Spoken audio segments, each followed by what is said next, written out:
Vous écoutez France Culture. Bonjour Emmanuel, bonjour à tous, bienvenue sur les nouveaux chemins de la connaissance. Hey, you know what?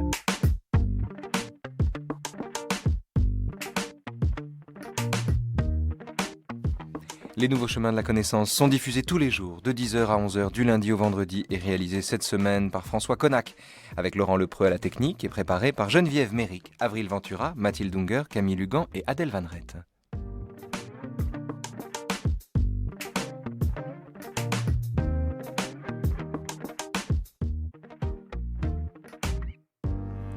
Suite et fin, déjà, ce vendredi, d'une semaine sur Platon dans les nouveaux chemins de la connaissance, après le Phèdre, le Théétète, le banquet et le Protagoras, c'est de l'apologie de Socrate que nous allons vous parler tout de suite, en compagnie de Dimitri Elmur, maître de conférences en histoire de la philosophie antique à Paris.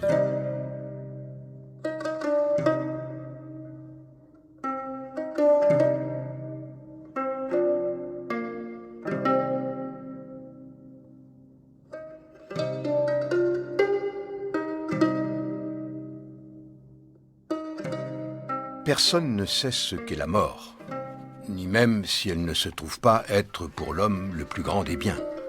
Et pourtant, les gens la craignent comme s'ils savaient parfaitement qu'il s'agit du plus grand des malheurs. Comment ne pas discerner là de l'ignorance, celle qui est répréhensible et qui consiste à s'imaginer savoir ce que l'on ne sait pas? Pour ma part, citoyen, c'est probablement bien en cela et dans cette mesure que je me distingue de la plupart des gens. Et si, après tout, je me déclarais supérieur à quelqu'un en ce qui concerne le savoir, ce serait en ceci que, ne sachant pas assez à quoi m'en tenir sur l'Hadès, je ne m'imagine pas posséder ce savoir aussi. Ce que je sais, en revanche, c'est que commettre l'injustice, c'est-à-dire désobéir à qui vaut mieux que soi, Dieu ou homme, est un mal, une honte. Il s'ensuit que, avant celle de mots dont je ne sais s'il s'agit de mots, je ne ferai jamais passer la crainte envers des choses dont je ne sais pas s'il ne s'agit pas de bien, et je ne chercherai pas non plus à les éviter.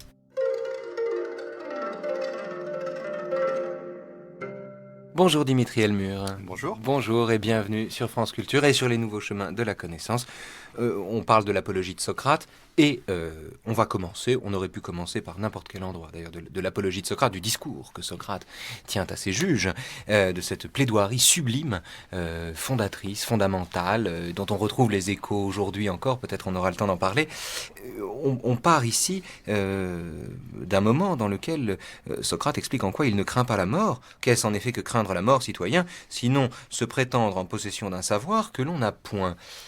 On pourrait se dire, en temps normal, que c'est la connaissance qui dissipe la crainte. Ici, on a le sentiment que Socrate, et de ce point de vue, on rejoint l'intuition socratique selon laquelle il ne sait qu'une chose, c'est qu'il ne sait rien, que Socrate est préservé de la crainte par l'ignorance, paradoxalement. Alors, c'est ce que vous dites va droit au but de ce que je considère comme étant un des problèmes essentiels de l'apologie. L'apologie, c'est l'apologie de Socrate. Oui, l'apologie de Socrate, bien sûr. Du point de vue, en tout cas, du contenu philosophique de ce texte. C'est un texte, justement, on pourra y revenir, qui a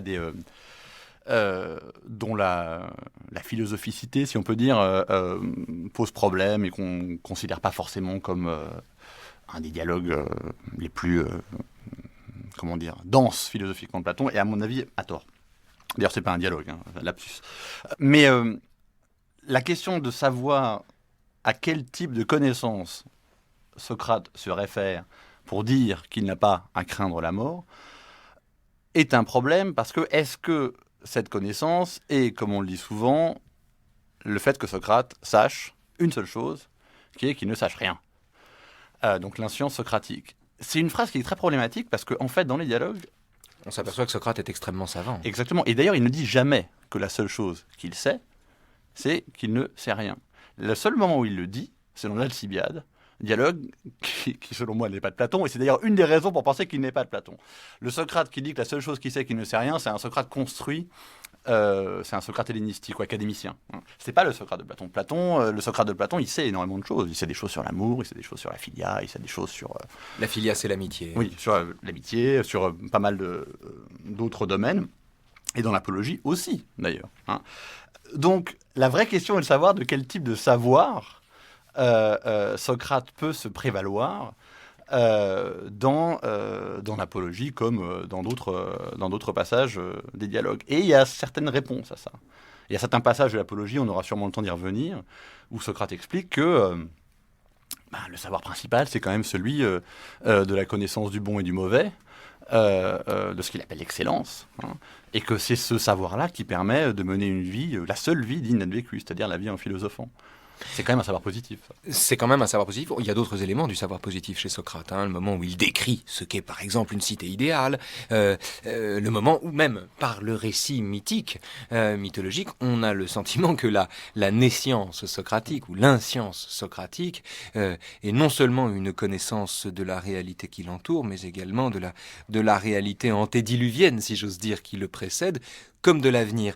Néanmoins, Socrate est également celui qui reconnaît qu'il ne sait pas ce qu'il advient de son corps et de son âme surtout, après la mort. C'est un thème qu'on retrouve dans le Phédon, un dialogue dont on a déjà parlé au Nouveau Chemin de la Connaissance, avec Monique Dixot d'ailleurs. Le Phédon qui s'achève, qui entreprend de démontrer l'immortalité de l'âme et qui s'achève sur la possibilité qu'au fond, rien de tout cela ne soit vrai et qu'au fond, finalement, comme dit Socrate, c'est un beau risque à courir. Donc il y a un principe d'incertitude quand même où, paradoxalement, Socrate trouve de quoi se rassurer. Oui, et on trouve le même, effectivement, dans l'apologie, qui d'ailleurs évidemment se correspondent d'un point de vue séquence temporelle dramatique. L'apologie évidemment précédant le Criton qui précède le Phédon dans l'ordre dramatique des dialogues. Rappelons que l'apologie, il parle à ses juges, le Criton, on lui propose de s'évader et il ne veut pas, le Phédon, il démontre l'immortalité de l'âme avant de boire la ciguë. Voilà, exact. Alors, la question de savoir s'il démontre l'immortalité de l'âme est une vraie question. J'imagine que Monique Dixot vous en a longuement parlé, elle le ferait beaucoup mieux que moi. Mais elle est sans doute pas démontrée. En tout cas, elle est sans doute pas démontrée à ceux, disons que ceux qui n'ont pas besoin de démonstration savent que l'âme est immortelle. Ceux qui ont besoin d'une démonstration, les arguments de Socrate ne sont sans doute pas suffisants pour les en convaincre. C'est sans doute qu'ils ne sont pas assez philosophes pour le savoir. Mais en tout cas, dans l'apologie, les termes sont formulés un petit peu différemment. Et il y a effectivement cette alternative entre soit la mort est un grand sommeil, hein, et après tout, dans ce cas-là, c'est la nuit sans rêve, dont tout le monde rêve, justement. Soit c'est un voyage dans la déesse avec lequel on va enfin pouvoir converser avec les dieux. Voilà, c'est-à-dire continuer à faire ce qu'on faisait dans la vie. Voilà. Alors, philosopher, c'est apprendre à mourir, une phrase qu'on attribue aux stoïciens, qu'il faut commencer par attribuer à Platon, que philosopher, c'est apprendre à mourir. Pourquoi ? On l'a déjà dit cette semaine. Parce que l'exercice de la philosophie, au sens platonicien, platonico-socratique du terme, consiste à détacher l'âme du corps. Et que fait la mort, sinon de parachever ce mouvement entrepris tout le long de la vie par la philosophie. Alors certains bons esprits voient là-dedans, évidemment, une calomnie de la vie de la part de Socrate. Le fait que Socrate veuille rétribuer le dieu des médecins au moment de mourir, ce qui est une façon de considérer qu'il va guérir en mourant et que, par conséquent, la vie est une maladie dont la mort nous guérit. Le paradoxe, c'est que quelques lignes après le texte qu'on vient d'entendre, dans un autre moment de cette plaidoirie, Socrate, s'adressant aux citoyens, fait un éloge de ce que Max Weber appellera plus tard l'éthique de conviction, expliquant qu'il obéit aux dieux plutôt qu'aux citoyens, et que jusqu'à son dernier souffle, et tant qu'il en sera capable, il continuera de philosopher. De sorte qu'on a à la fois chez Socrate l'idée que philosopher c'est apprendre à mourir, et qu'en même temps, il n'est aucune autre façon de mieux passer l'existence, justement, de vivre mieux, que de continuer à philosopher, et ce, jusqu'à son dernier souffle. On va entendre justement ce texte tout de suite. Citoyens, j'ai pour vous la considération et l'affection la plus grande. Mais j'obéirai aux dieux plutôt qu'à vous jusqu'à mon dernier souffle, et tant que j'en serai capable, je continuerai de philosopher, c'est-à-dire de vous adresser des recommandations et de faire la leçon à celui d'entre vous que, en toute occasion, je rencontrerai, en lui tenant les propos que j'ai coutume de tenir. Ô le meilleur des hommes, toi qui es athénien, un citoyen de la cité la plus importante, la plus renommée dans les domaines de la sagesse et de la puissance, N'as-tu pas honte de te soucier de la façon d'augmenter le plus possible richesse, réputation et honneur, alors que tu n'as aucun souci de la pensée, de la vérité et de l'amélioration de ton âme, et que tu n'y songes même pas? Et si parmi vous il en est un pour contester cette affirmation et pour prétendre qu'il se soucie de l'amélioration de son âme, je ne vais ni partir ni le laisser partir, bien au contraire. Je vais lui poser des questions, je vais le soumettre à examen et je vais chercher à montrer qu'il a tort.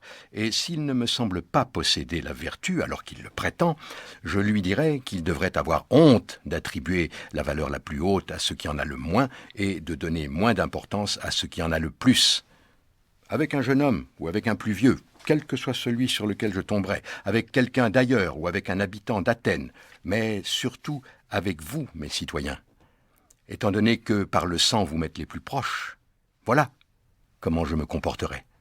C'est cela, sachez-le bien, que m'ordonne de faire le Dieu. Et de mon côté, je pense que jamais dans cette cité vous n'avez connu rien de plus avantageux que ma soumission au service du Dieu.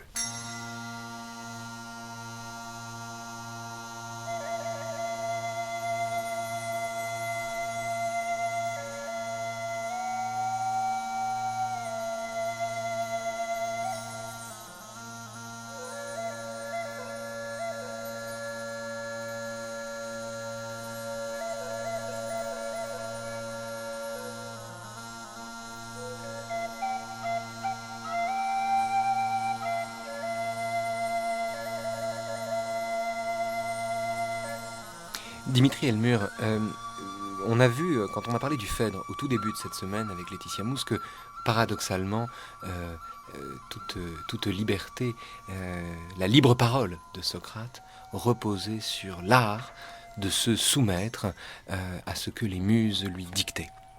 Et qu'il y a donc ici le paradoxe à peu près irréconciliable d'une sorte de vérité révélée ou d'intuition révélée qui fonde la liberté. Et on retrouve ici, en termes politiques cette fois-ci, et non plus seulement gnoséologiques, de connaissance, de progrès dans la connaissance, mais en termes politiques ici, le même discours. Socrate, tel Antigone, est d'autant plus libre qu'il est, lui, soumis au Dieu. Qu'est-ce que ça signifie ? Pour répondre vraiment à cette question, je vais revenir juste à ce que vous avez dit juste avant, parce que ça s'enchaîne vraiment très bien. Vous disiez, ce que Socrate soutient, que la vie avec examen est la vie la meilleure qui soit. Moi, je pense qu'il faut vous dire cette chose-là de manière plus radicale. Ce que Socrate dit dans l'Apologie, et je pense qu'il faut l'entendre de manière très forte, c'est pas que c'est la vie la meilleure, c'est que c'est la seule vie possible. C'est nettement plus radical. Dit autrement, la vie sans examen, c'est-à-dire la vie sans philosophie, n'est pas vivable. C'est une phrase qui, en tout cas pour le platonicien que je suis, moi, résonne toujours très fort à mes oreilles. Et parce qu'elle montre à quel point l'apologie de Socrate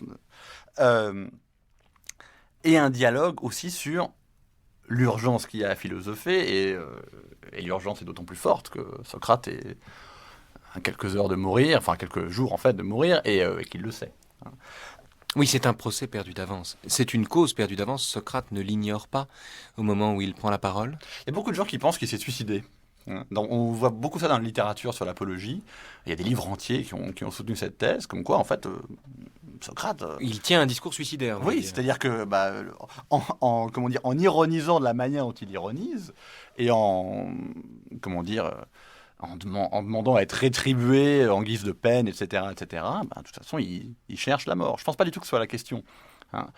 Socrate n'est pas en train ni de chercher à se suicider, ni en demandant à être nourri au Prytanée, à chercher à énerver ses juges. La question n'est pas là. La question est la suivante.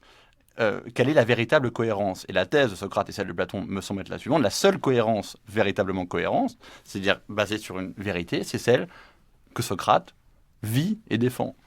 Et c'est ce qu'il passe son temps à dire aux Athéniens dans le texte qui vient d'être lu. Si vous, Athéniens, vous passez votre temps à chercher à amasser des richesses, à amasser de la réputation, des apparences de justice, etc., ce que vous faites, c'est constamment passer votre temps à vous nuire à vous-même. Et c'est une thèse, une force extrême. Il est bien évident que les juges ne pouvaient pas l'entendre. mais Socrate ne pouvait pas dire autre chose. Donc on est effectivement dans un dialogue de sourds dont on sait tout de suite l'issue. Mais Au fond, Socrate n'avait pas la liberté de ne pas parler en homme libre face Voilà. à ses juges. Oui. Non, mais ça revient exactement à la question de la contrainte que vous évoquez. Socrate ne peut pas parler autrement qu'il parle. Mais ça, c'est quelque chose de constant dans les dialogues.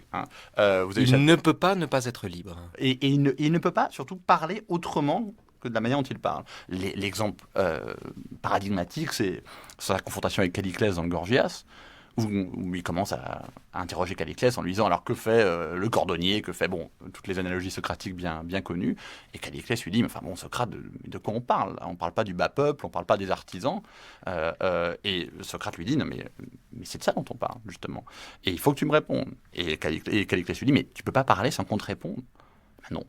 Non, Socrate ne peut pas parler autrement que sur le mode de l'interrogation. Alors, je renvoie l'auditeur à la lecture du Gorgias, un dialogue aporétique, du Gorgias qu'on a appelé un dialogue aporétique, où Socrate effectivement se heurte à Polos, je crois, et Calliclès. Calliclès qui est un sophiste qui en plus est de mauvaise humeur, particulièrement mal élevé, je dois dire, comme Thrasymachus. Souvent les sophistes, allez savoir pourquoi, les sophistes tels que Platon les présente sont des malotrus. C'est le cas de Calliclès, dont les arguments par ailleurs sont très puissants, très fort et remarquablement analysé par Gilles Deleuze dans son Nietzsche et la philosophie. Donc vraiment, je recommande vivement à l'auditeur, puisqu'on ne parle pas du Gorgias cette semaine, eh bien, de se plonger dans le Gorgias et peut-être en se laissant guider un peu par les intuitions qu'en propose Deleuze dans son livre sur Nietzsche. Vous avez parlé de la rétribution de Socrate, ou plus exactement la rétribution que Socrate réclame, pour plaisanter évidemment, puisqu'il se moque du fait que les sophistes, eux, se fassent payer pour leurs cours. Il dit aussi, à quelle peine, à quelle amende ai-je mérité qu'on me condamne pour n'avoir pas su rester tranquille au cours de ma vie et pour avoir négligé ce dont justement se soucient la plupart des gens, à savoir les affaires, l'administration de leur fortune, les charges politiques et en général les magistratures, les coalitions et les factions politiques qui agissent dans la cité pour m'être jugé trop scrupuleux pour pouvoir survivre si je m'engageais sur cette voie. Quel traitement puis-je mériter pour avoir été un pareil homme? Un bon traitement, athénien, si du moins la chose à fixer doit correspondre à ce que j'ai réellement fait. Oui, en vérité, un bon traitement qui corresponde au genre d'homme que je suis. Mais quel traitement convient à un homme pauvre? Qui est votre bienfaiteur et qui a besoin de loisirs pour vous adresser ses recommandations? Aucun traitement athénien ne sied mieux à un tel homme que d'être nourri dans le Prytanée. C'est peut-être le seul moment sans modestie de Socrate, de tous les dialogues de Platon, Dimitri Elmure. En fait, moi, j'aurais tendance à pas penser que c'est forcément un moment immodeste, c'est simplement un moment vrai. C'est-à-dire qu'il faut voir le contexte dans lequel la phrase est dite. Qui est nourri au Prytanée? Habituellement, c'est les vainqueurs des Jeux Olympiques. Socrate a cet argument très fort, selon moi, qui consiste à dire vous récompensez les vainqueurs des Jeux Olympiques en les nourrissant au Prytanée. Pourquoi? Parce qu'ils vous donnent du plaisir. Moi, a fortiori, je fais plus que vous donner du plaisir, puisque je suis le seul à me soucier du bien-être de votre âme, ce qui est la chose la plus importante qui soit. Donc, si les vainqueurs aux Jeux Olympiques sont nourris au Prytanée, a fortiori, moi, je devrais l'être aussi. En un certain sens, je dirais pas qu'il est plutôt modeste, par rapport, en tout cas, à la tâche qu'il dit qu'il remplit. À la tâche qu'il a accomplie.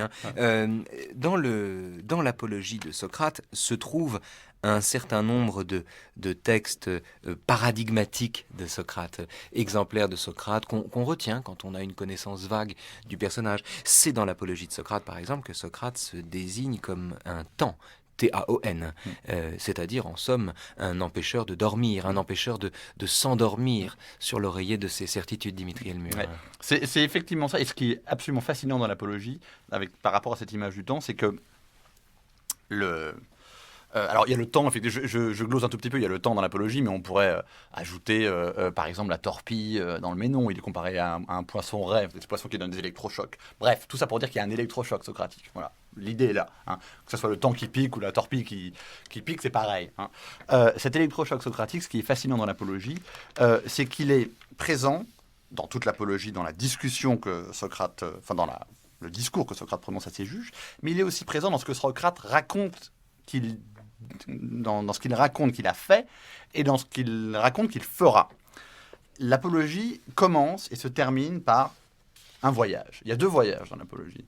Il y a un premier voyage qui est le Socrate qui, après que Chéréphon, son ami, se soit enquis à l'oracle de Delphes en posant la question s'il y avait quelqu'un de plus savant que Socrate et que la réponse était non, où Socrate se dit mais qu'est-ce que ça veut dire cet oracle? Et il y a ce fameux voyage, cette enquête, où Socrate va aller voir les hommes politiques, puis les poètes orateurs, puis les artisans.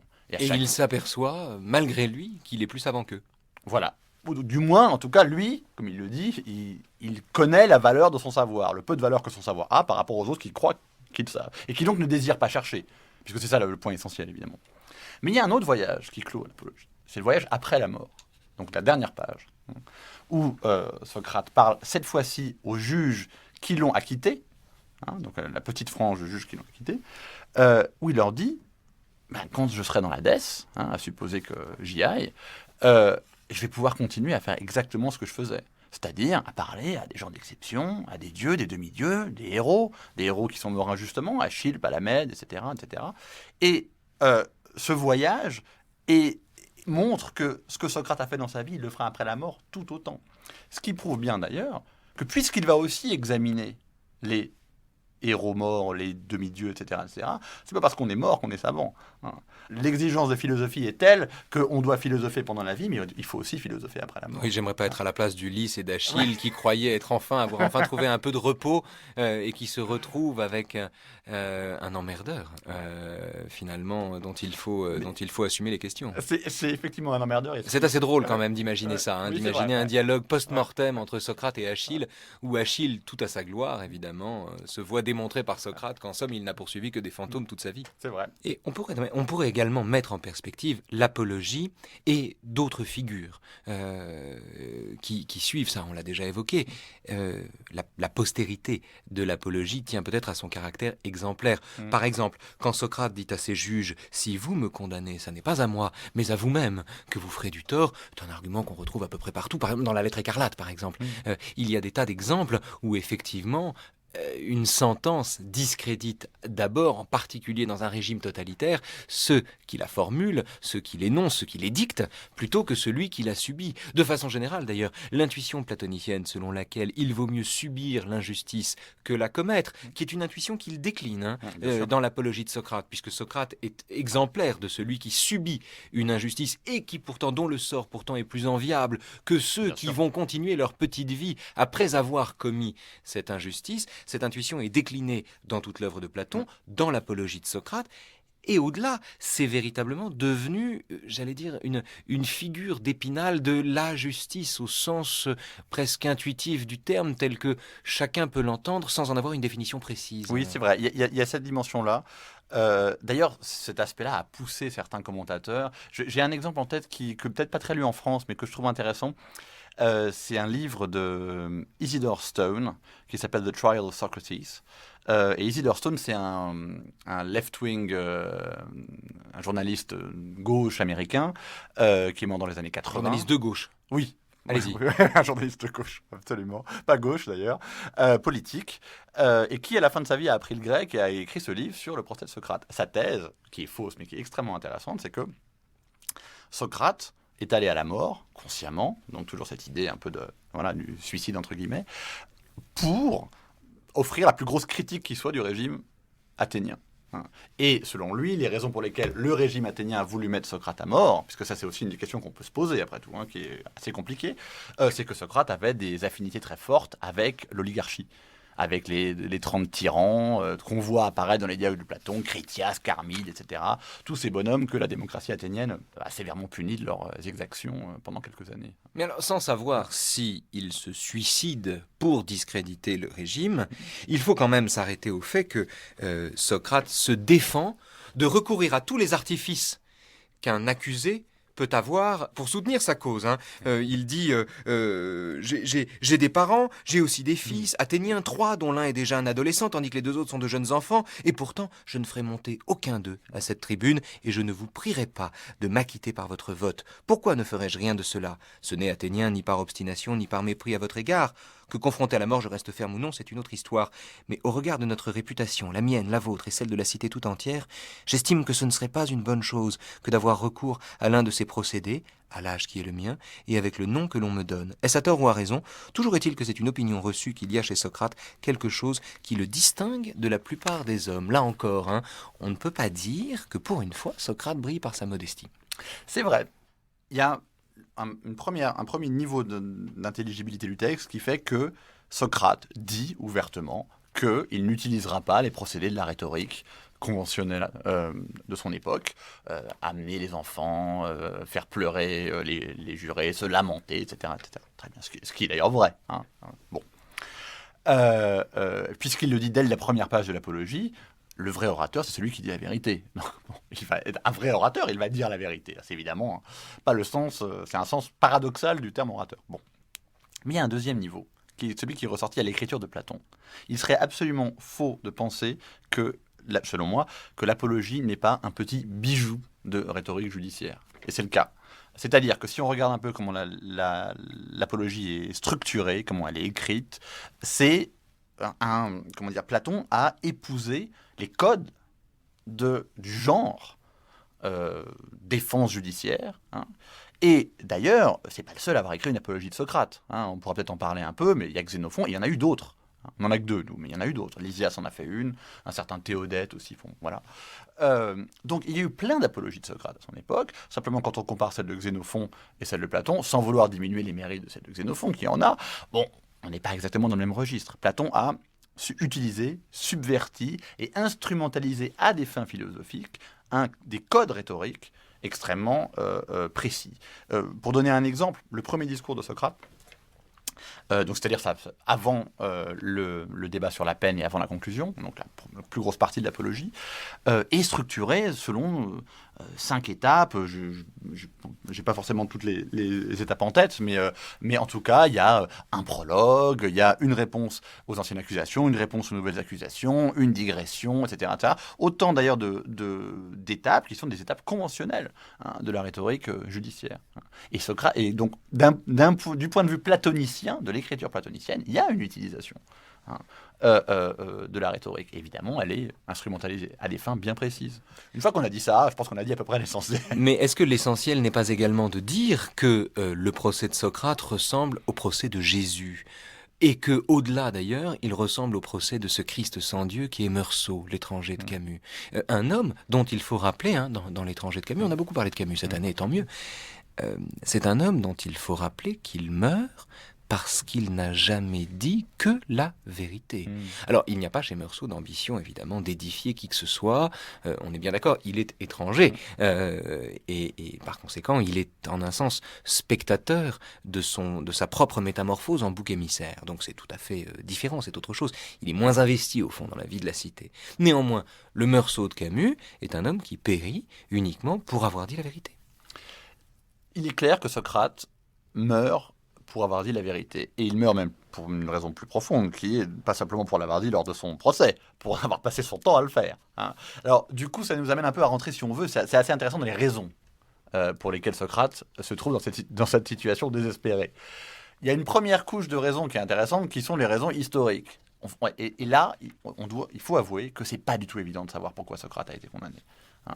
Beaucoup l'accusation de Mélitos, alors justement, impiété et corruption de jeunesse. Alors voilà, il y a 3 accusateurs. Je ne sais pas si on peut rentrer dans le détail. Il y a donc trois accusateurs. Mélétos, le principal. Deuxièmement, Anytos, qui est le vrai bonhomme, c'est-à-dire celui qui tire les ficelles. Et puis Aristophane. Et alors, Aristophane, c'est autre chose. Et Alicon. Ça, c'est les 3 accusateurs qui ont fait la charge contre Socrate, la charge contre laquelle il répond. C'est ceux qui ont parlé 3 heures avant que Socrate parle. Ils s'expriment avant Socrate. Aristophane lui a balisé le terrain en décrivant Socrate perdu dans les nuages. Lui, c'est les anciennes accusations. Et les nouvelles, c'est les charges. Petite parenthèse intéressante, on n'a rien sur le discours des accusateurs. Rien. Pas une ligne, pas un mot. Bon, c'est intéressant. Quelques rappels dans l'apologie. Quelques rappels. Mélétos a dit ça, a dit ci, il dit n'importe quoi, voici pourquoi. Oui. Socrate confond ses accusateurs quand même, et c'est tout ce qu'on retient de leur discours. C'est vrai, sauf que quand on compare par exemple à ce que dit Xénophon, les charges sont pas exactement les mêmes. Donc c'est assez compliqué, mais peu importe, c'est une question historique, laissons-la de côté. Donc voilà, déjà, Socrate répond... Alors les charges, c'est quoi ? C'est corrompre la jeunesse, introduire des divinités nouvelles dans la cité, et une charge un peu plus vague qui est de faire de l'argument le plus faible le plus fort. Enfin bref, de dialectiser à outrance à des fins de corruption de la jeunesse. Bon. Socrate s'explique très bien au début de l'apologie en disant « Mais c'est pas... ce qui est intéressant, c'est de savoir pourquoi on m'a reproché ça. Qu'est-ce qui a amené ça? Et c'est là où il balise toute son histoire intellectuelle à partir de l'oracle de Delphes, en montrant que sa pratique de l'électrochoc, hein, envers les Athéniens n'a fait que attiser les haines, parce que, évidemment, ce qu'il passe son temps à faire, c'est de ridiculiser les apparences de savoir de ses concitoyens, et en plus, dit-il, il a quelques disciples, hein, quelques élèves, qui se mettent à faire la même chose que lui, et du coup, ça propage un peu ce sentiment d'ironie mordante propre à Socrate. Et c'est ça, selon lui, la raison principale qu'il a amené devant ses juges. Le fait d'avoir, mis Athènes, les Athéniens, devant leurs contradictions. Est-ce qu'il n'y a pas également le fait que Socrate était un être éminemment, enfin il se présente comme tel en tout cas, éminemment politique, au sens où il est pleinement dans la vie de la cité, c'est pas vraiment un ermite. C'est même plutôt le contraire.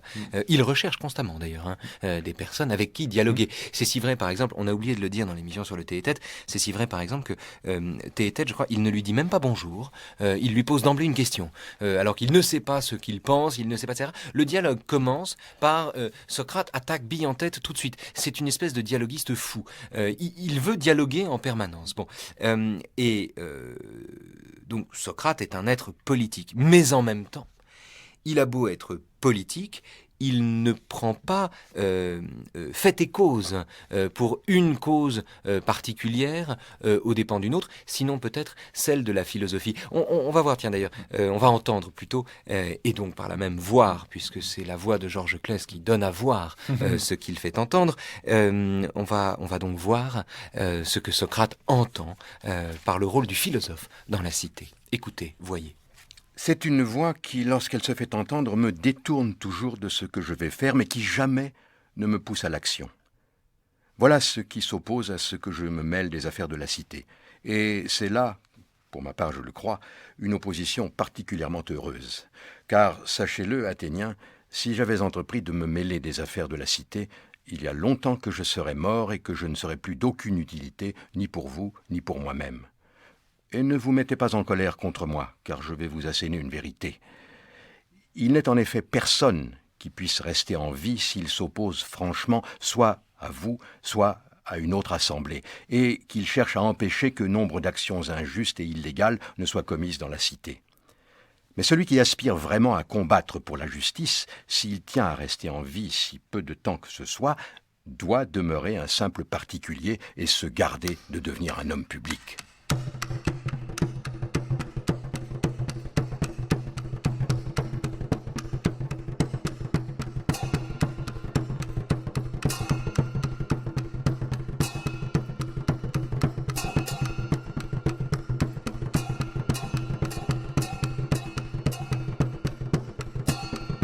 Quelle étrange conception de l'engagement pour véritablement œuvrer à la justice, au bien et à la justice, il faut se garder de devenir un homme public.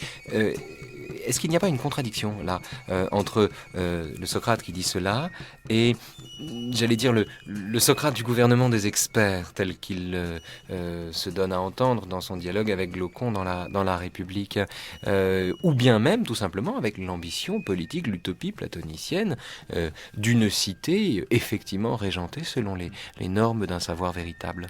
Alors c'est une vraie question, elle est extrêmement compliquée. Le rapport de Socrate à la politique est très compliqué à l'intérieur du dialogue de Platon. Je vais prendre un texte et essayer de montrer qu'il peut aller dans les deux sens. Il y a un texte fameux sur ce thème, c'est le texte du Gorgias. Socrate dit, à la fin du Gorgias, « Je suis le seul homme politique à Athènes ». Bon, très bien. Alors, évidemment, on peut lire cette phrase dans deux sens. En tout cas, on peut la lire en regardant en deux directions. On peut la lire en regardant, disons, du côté de l'apologie, on peut la lire en regardant du côté de la République. Si on la lit en regardant du côté de l'apologie, on se rend compte que oui, Socrate est le seul homme politique à Athènes, au sens où c'est le seul à s'occuper d'améliorer l'état de l'âme de ses citoyens. Bon, c'est ce qu'il dit dans l'apologie, et que c'est donc du coup, ce souci de la politique implique un retrait de la vie politique. Bon. Et puis on peut regarder cette phrase en direction de la République et se rendre compte que, oui, améliorer la vie de ses citoyens, si on veut le faire à grande échelle, ça implique de passer par toute la construction magnifique de la République et le traitement de l'âme et des âmes individuelles qu'elle implique. Et ça, pour moi, c'est peut-être la plus grande... on se pose souvent la question, les platoniciens sont toujours en train de se demander ce qui appartient à Socrate, ce qui appartient à Platon. Hein, c'est toujours des questions assez indécidables. Pour moi, s'il y a une vraie différence, c'est celle-là. Le Socrate de la République et... C'est Platon. C'est un peu un raccourci de dire ça, mais Pardon, en tout cas, le temps presse. oui, hein. sur ce point-là. Oui. Sur ce point-là, le fait de traiter les choses de manière politique, c'est-à-dire en masse, de prendre les citoyens comme un tout, effectivement, ça, c'est peut-être plus Platon que Socrate. Mais alors du coup, est-ce qu'il n'y a pas une contradiction entre Platon et Socrate ? C'est-à-dire entre l'ambition d'un savoir qui véritablement atteint, saisit, prendrait l'allure d'un dogme, ou en tout cas d'une république ordonnée, absolument, parfaitement hiérarchisée et constituée, politique de Platon. Et d'un autre côté, cette espèce de trublion, l'emmerdeur dont on parlait tout à l'heure, la torpille, le temps, le Socrate des dialogues aporétiques, qui, dans cette cité, viendrait mettre un désordre dont, a priori, étant dépositaire de la vérité, elle n'a aucun besoin. Est-ce que Socrate ne serait pas condamné à mort dans une cité selon les rêves de Platon ? Ah, ça, c'est une autre question très, très importante et très difficile. Je pense, pour dire ça très rapidement, mais ça demanderait une émission à part entière, hein, je pense que la On la République... fera, allez-y. Je pense que la République est un texte profondément socratique, sauf sur ce point, à savoir que le traitement global de l'ignorance des citoyens est quelque chose que Socrate n'aurait sans doute jamais envisagé lui-même, puisqu'il est dans la discussion one-to-one, on va dire. Comme il le dit dans l'Apologie, d'ailleurs. Si j'avais le temps de vous convaincre un par un, cher juge, il est clair que vous ne me condamneriez pas. Mais il n'a pas le temps, évidemment, et c'est pour ça qu'il meurt. Dans la République, Platon traite la question de l'ignorance et des limites de certaines classes de citoyens de manière totalement différente. Et là, il y a vraiment quelque chose d'autre. Un stade platonicien, si on veut, mais qui est pas, selon moi, qui n'est pas fondamentalement socratique. Mais ce qui est extraordinaire, c'est que on est capable, les informations qu'on retire de Socrate et qu'on tient, même sans lire Xénophon, moi j'ai jamais lu une ligne de Xénophon, mais les informations qu'on peut obtenir de Socrate à partir des dialogues de Platon, Platon était peut-être si respectueux de Socrate que ce qu'on sait de Socrate à partir de Platon lui-même nous permet, sans trahir le texte, d'opposer Socrate à Platon. Oui. Mais parce que Socrate c'est d'abord, première question, est-ce qu'il y a plusieurs Socrates dans les dialogues de Platon ? C'est une question extrêmement compliquée qui divise les platoniciens, hein, et à juste titre, parce que c'est une question assez forte. Deuxièmement, la forme même qu'a empruntée Platon, qui est celle du logos socratikos, c'est-à-dire du discours socratique, hein, du dialogue socratique, implique effectivement une forme de perspectivisme, c'est-à-dire d'employer une technique dialectique sur un problème donné, puis ensuite un autre problème selon une autre perspective, etc., qui rend très difficile de recomposer une sorte de socratisme très cohérent, alors même que Socrate est la personne la plus incarnée de la philosophie. Donc, en un certain sens, c'est aussi un bloc. Donc, peut-être que Platon a utilisé des tensions inhérentes à Socrate. Peut-être aussi que le Socrate de Platon, c'est sûrement, évidemment, le Socrate tel que Platon l'a compris. C'est-à-dire un Socrate parfaitement cohérent. Et là, il faut le comparer vraiment à celui de Xénophon. Il y a vraiment des différences énormes entre les deux. Est-ce à dire que Xénophon est du côté d'une vérité historique alors que le Socrate de Platon serait plus davantage un personnage conceptuel ? C'est ce qu'on a longtemps pensé. Je pense que maintenant, à cette question, il faut répondre vraiment franchement non. Le Socrate de l'histoire, il est perdu à jamais. Voilà. Et on n'a que des figures de Socrate. Et c'est ça qui rend ça si intéressant. Socrate, c'est l'histoire de la philosophie. Chaque doctrine de l'Antiquité, chaque école de l'Antiquité naît de Socrate. Si on met à part les épicuriens, et encore, on pourrait les rattacher. Donc ils ont chacun leur Socrate. Donc il n'y a pas deux Socrates, il y a des figures de Socrate.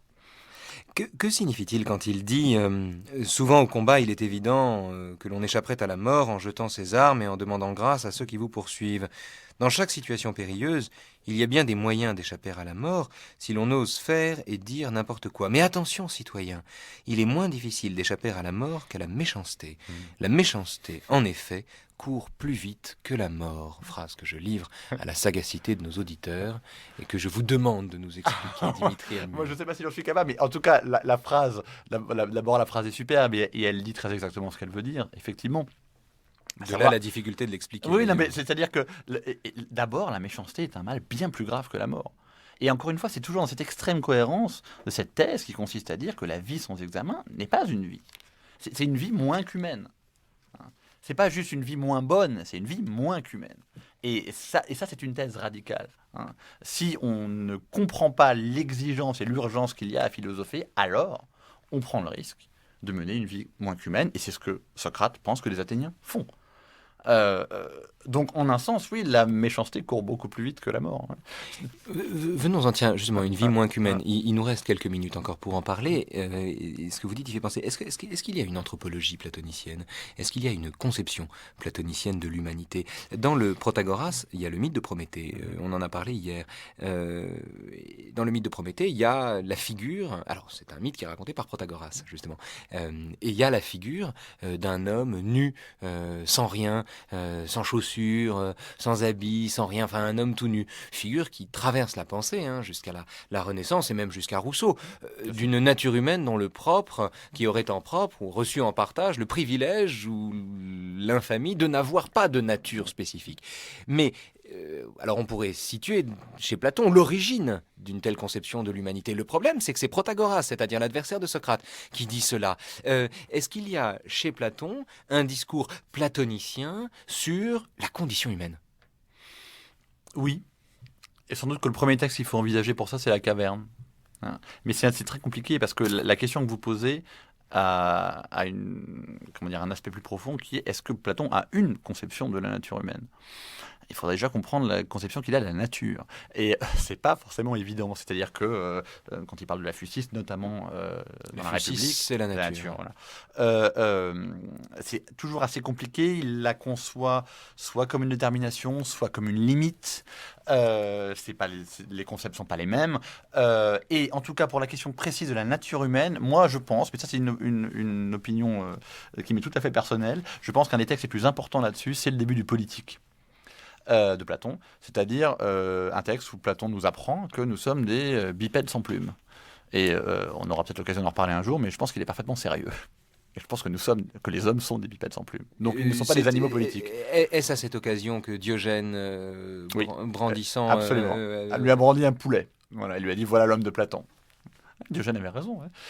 Diogène avait raison, c'est effectivement la question est de savoir pourquoi Platon en vient à une définition comme ça. Et je pense que ce que le politique apprend, c'est que si on veut entrer en politique, mener une vie politique, donc mener une vie humaine, entre hommes, entre citoyens, alors il faut commencer par considérer la nature humaine comme elle est, à savoir comme une nature animale, avec des déterminations, la bipédie, l'absence de plumes, etc., etc., et que c'est uniquement à partir de ça que la philosophie peut informer, créer artificiellement une nature qui peut se prêter au tissage politique. Et ça, c'est toute la ligne qui est développée dans le politique, selon moi. Donc c'est un des éléments du dossier sur la question de la nature humaine chez Platon, mais c'est une question extrêmement compliquée et il faudrait prendre la République et beaucoup d'autres textes pour en parler. En tout cas, Platon n'est pas aristotélicien. L'homme n'est pas un animal politique. Ça, voilà. Et c'est ce que j'allais dire, justement. D'ailleurs, on va terminer la conversation là-dessus, ou quasiment. L'une des différences entre Platon et Aristote, indépendamment des différences conceptuelles qui sont peut-être plus importantes qu'Aristote ne le dit, ou plus exactement que Aristote laisse entendre que les différences sont abyssales, et pourtant il ne cesse de dire que ça n'est pas le cas et qu'il est toute révérence à l'endroit de celui qu'il décapite quand même. Mais l'une des différences, et peut-être la différence la plus importante à noter, est une différence stylistique.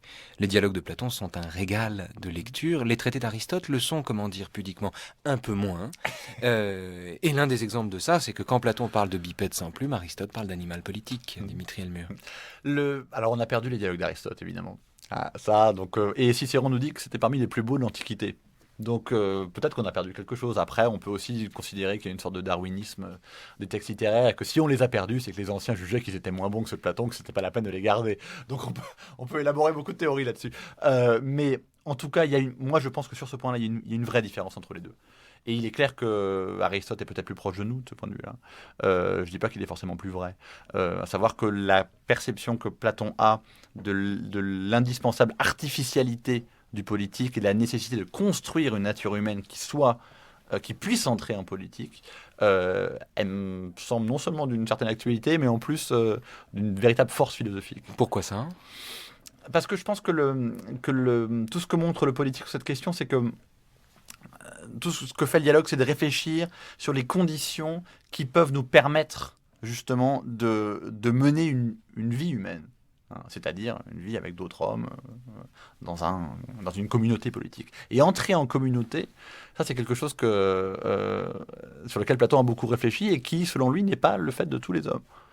Ça a beau être choquant, mais c'est pour ça qu'il réfléchit sur les conditions qui font qu'on peut rentrer en politique. D'ailleurs, il le dit très clairement dans les lois, l'homme est l'animal le plus doux et le plus sauvage qui existe. Et il y a cette dualité qui fait que quand l'homme est du côté de l'animal, il est sous-humain, et pour qu'il soit homme, il faut qu'il regarde du côté de la divinité. C'est donc qu'il y a bien une norme humaine, d'une certaine façon, la norme d'un comportement qui consiste à ne pas se regarder soi-même ou à ne pas regarder au-dessous de soi, mais bien à regarder vers le principe dont procède l'âme. C'est-à-dire, oui, de l'intelligence. C'est tout ce que dit le politique, à la fin. Si on comprend que l'homme politique fait croire à chaque citoyen que la communauté qu'il a avec les autres passe par la faculté qu'il a en lui de penser l'intelligible, son nous, son intelligence, alors on comprend effectivement que c'est ce qu'il y a de divin en l'homme qui lui permet d'être homme. Ce qu'il y a de divin en l'homme est également ce qu'il y a de divin chez Platon. Platon qui est divin d'ailleurs par tous les moments où il ne prétend pas l'être au fond, c'est-à-dire le Platon aporétique, mais également le Platon des prédictions. On arrive au terme de cette émission, Dimitri Elmur, qui est également pour nous le terme pour nos auditeurs le terme de cette semaine sur Platon, et pour nous le terme d'une très longue journée en compagnie de Platon. Une très longue journée, encore que chacune des émissions soit passée trop vite. Et pour terminer ces émissions, cette semaine, cette deuxième semaine sur Platon, qui n'est certainement pas la dernière, je voudrais qu'on entende, par notre Socrate à nous, c'est-à-dire Georges Claes, l'une des prédictions de Socrate, qui décrit le monde après lui, et comme on dit dans ces cas-là, c'est bien vu.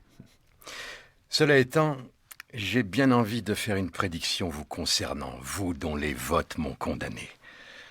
J'en suis en effet à cette heure de la vie où les êtres humains sont les plus aptes à faire des prophéties au moment où ils vont mourir.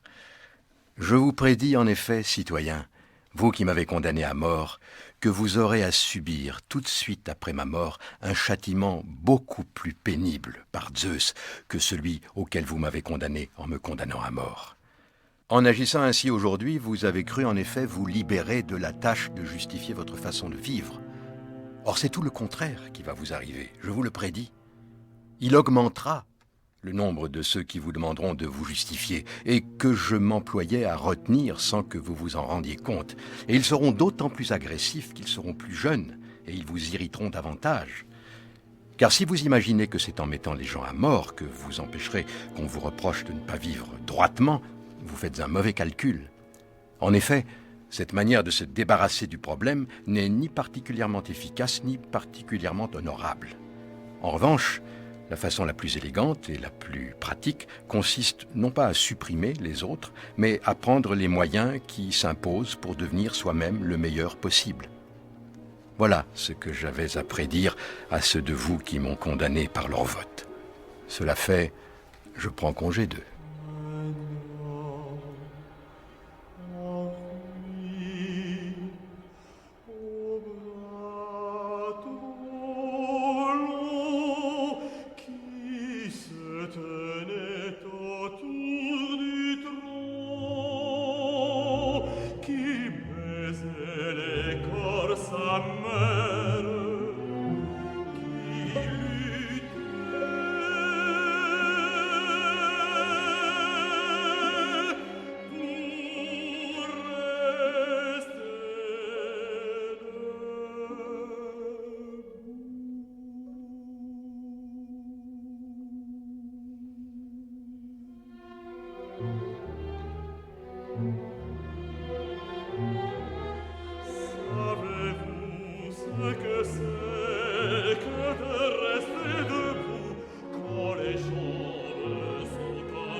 Savez-vous ce que c'est que de rester debout?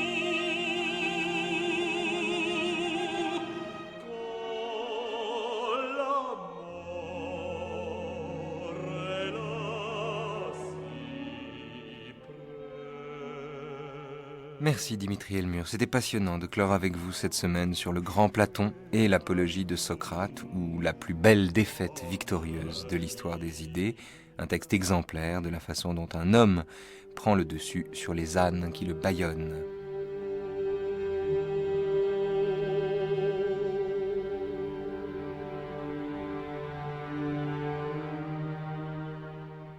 « 10h50 sur France Culture. C'est l'heure de retrouver le journal des nouveaux chemins de la connaissance et Adèle Van Rett. Bonjour Adèle.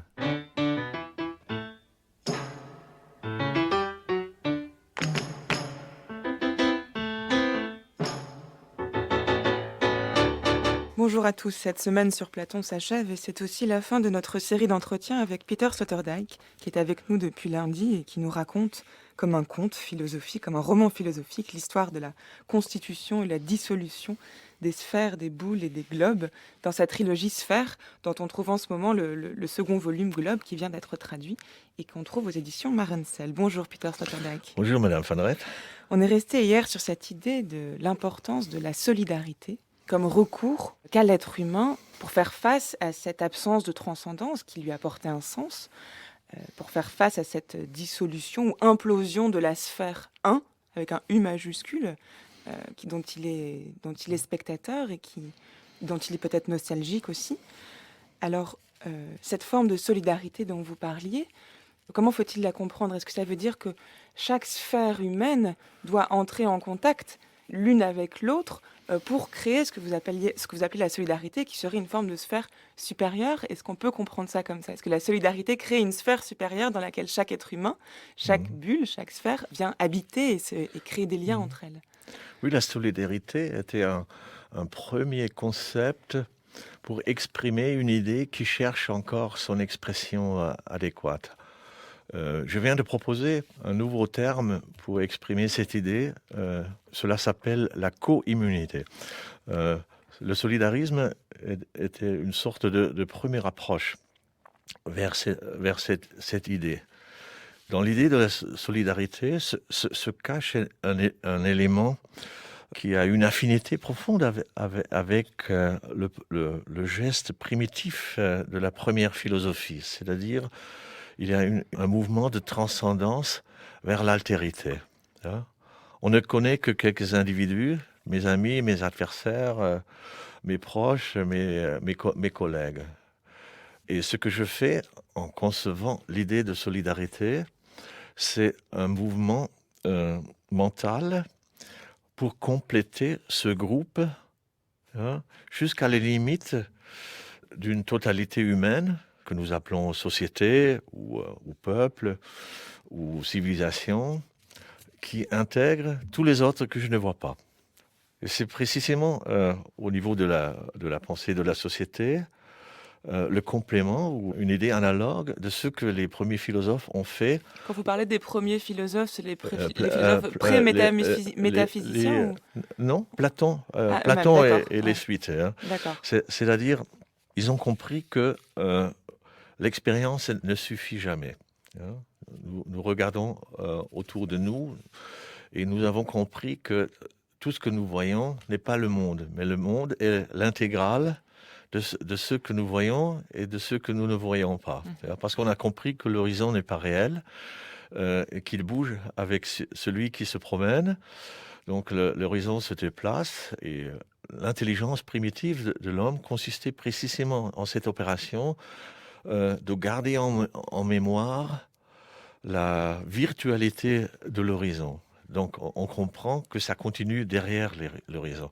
Et à partir de là, surgit la première conception du monde. Le concept du monde, c'est précisément le résultat d'une primitive opération mathématique, d'un primitif calcul intégral qui fait l'addition du visible de l'invisible. Oui, qui est une opération finalement de recul vis-à-vis du monde et de constat que mais le monde n'est pas uniquement ce qu'on a sous les yeux, il est aussi la façon dont on se le représente et l'idée. C'est l'idée, absolument. C'est comme ça que l'idée est née à partir d'un calcul qui ajoute un complément d'invisibilité à ce qu'on connaît.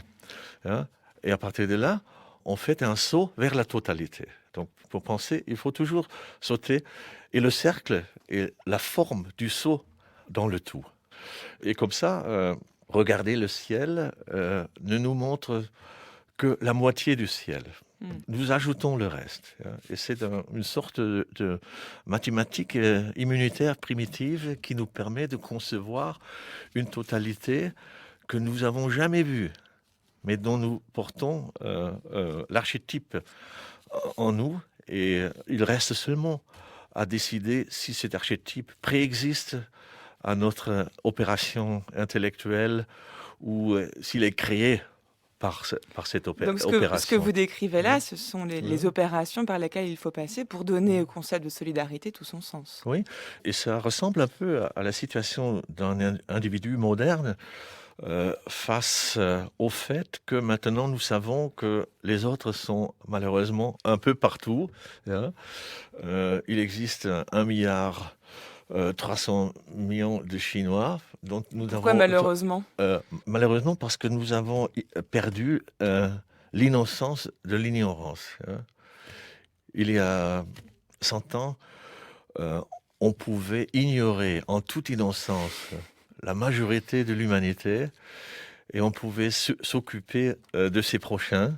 Aujourd'hui, on est condamné à penser de façon quotidienne la réalité des autres.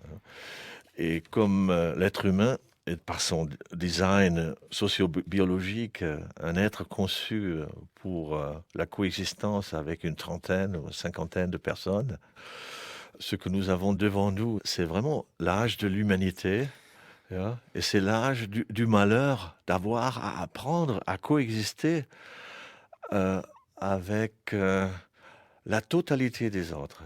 Et ça exige un effort de solidarisation absolument inouï, un effort qui dépasse même, c'est ça ma thèse forte, qui dépasse même ce que les monothéismes et les grandes visions du monde universalistes nous ont appris à maîtriser cette tâche.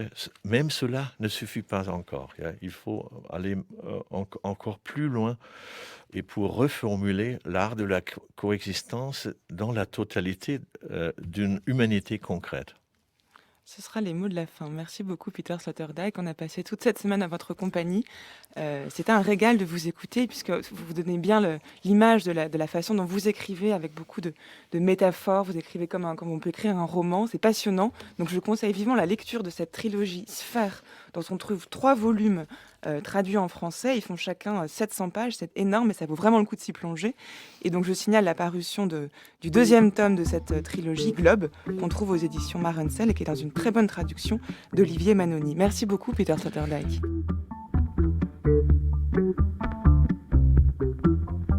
Voilà, merci à tous. Les nouveaux chemins de la connaissance, c'est fini pour cette semaine. Platon, c'est fini pour l'instant. Merci donc à tous nos invités de la semaine.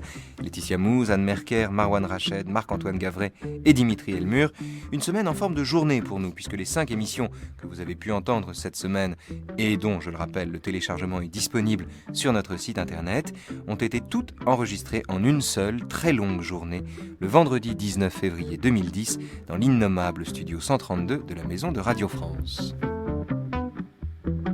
Un grand merci également à François Connac, l'artiste-réalisateur à qui vous devez les péristyles et les dorures, l'écrin musical et l'illustration sonore de ces 5 émissions. Et toute ma reconnaissance, enfin, va à notre complice et ami Georges Claes, dont la voix fut celle de Socrate toute la semaine et toute la journée. Changement de décor la semaine prochaine, ou pas vraiment, puisque nous parlerons d'Aristote, le meilleur élève, c'est-à-dire le plus infidèle de Platon.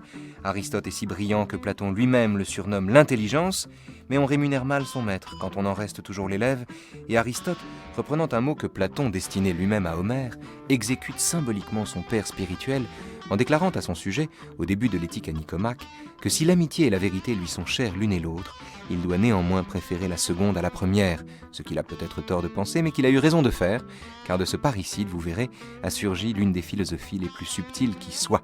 Vous verrez, vous entendrez cela la semaine prochaine, de 10h à 11h, du lundi au vendredi. À lundi donc, France Culture, il est 10h59, dans un instant, question d'époque.